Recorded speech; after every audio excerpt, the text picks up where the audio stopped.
بسم اللہ الرحمن الرحیم۔ السلام علیکم۔ محمد انصر عرب جمبو نیوز کی طرف سے ایک نئی خبر کے ساتھ حاضر ہیں۔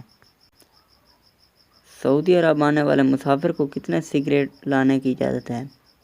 سعودی عرب میں کرونا وائرس کے نئے کیسز مسلسل کم ہو رہے ہیں۔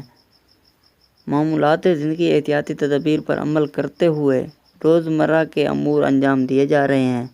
مرحلہ وار پابندیاں بھی اٹھائی جا رہی ہیں، جن میں سعودی عرب کے لیے سفر اور ویزوں کے اجراء کے حوالے سے پابندیاں شامل ہیں۔ قارئین اردو نیوز کی جانب سے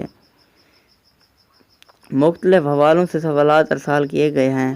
ایک قاری کا سوال ہے، سعودی عرب آتے وقت کتنی سگریٹ لائی جا سکتی ہیں؟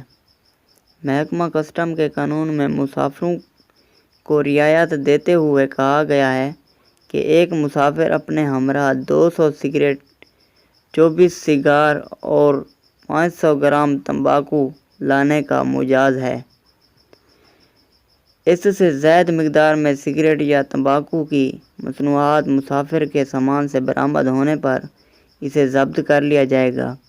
محکمہ کسٹم کے قانون کے مطابق ٹرانزٹ والے مسافروں کے پاس سے مقررہ تعداد سے زیادہ سگریٹ یا تمباکو مصنوعات برآمد ہونے پر انہیں عارضی طور پر ضبط کر لیا جاتا ہے۔ اگر مسافر 15 دن تک عارضی طور پر ضبط کی گئی سگریٹ واپس جاتے وقت طلب کر سکتا ہے۔